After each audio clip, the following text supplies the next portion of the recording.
Just stay on. We'll have some more questions for you. But in the meantime, we also have the Symphony management joining us. Now, Symphony, of course, came out with the first quarter performance where if you look at it optically year on year, it's a big increase. But we know that last year, first quarter was a lockdown. On a normalized basis, it seems it's been a bit of a struggle. Rupesh Shah, Executive Director of the company, is joining in. Mr. Shah, thanks for joining in. That's exactly first what we want to understand. How would you compare your first quarter with a normalized Q1, maybe of 2018 or 2019? That will help us understand the distance from normalcy. No, certainly vis-a-vis normal quarter, whether we take 2019 or 2018, it's not up to the mark. And comparison vis-a-vis June 20 quarter is not a fair comparison.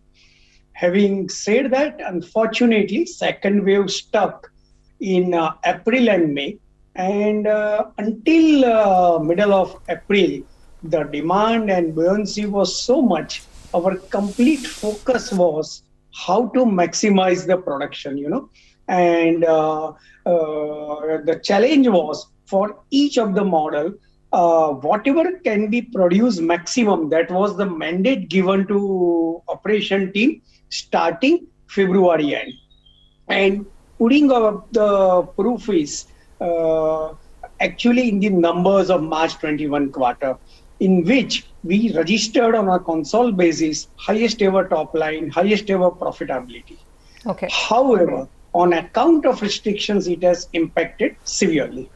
Okay, so Mr. Shah, it's more important to now talk about the future and to see to what extent you've managed to bounce back, because most parts of India are open, if not fully, at least partially. So on a full year basis, assuming and praying that there is no massive disruption of a third wave, what should we expect in FY21, both on the top line itself and also on margins, because we've been talking about this huge unprecedented commodity price push. So, our margins under threat this year.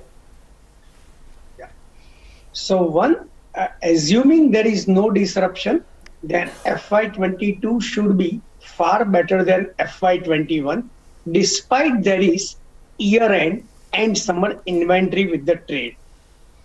In fact, if there is no disruption, we can look year as a whole, maybe in line with 18-19, which was a normal year. And there are a couple of reasons for that.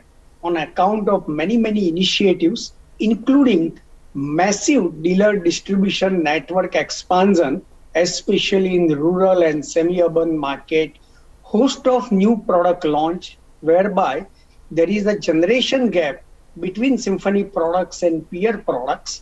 On account of that, there is a pricing power. And we have also undertaken major value engineering and cost reduction. And hence, we expect on a standalone sales basis, that is the sales in India, our gross profit margin for year as a whole should be back to 50%, which is in line with earlier years. And this is after accounting for all the input cost increase as well as freight cost increase. Okay, well, Mr. Shah, we'd love to chat a little longer, but then this is the closing show, so we are a little limited on time, but perhaps we'll call you back for a more detailed conversation and understand the business mechanics a little better over the next few weeks. Thanks for joining in. So there we have it. That's Symphony talking about how they're hoping that if things don't go out of whack once again in the third wave, then they will get back to some semblance of normalcy. Levels comparable to 2019 is what he's talking about. Sanjeev, so before we let you go,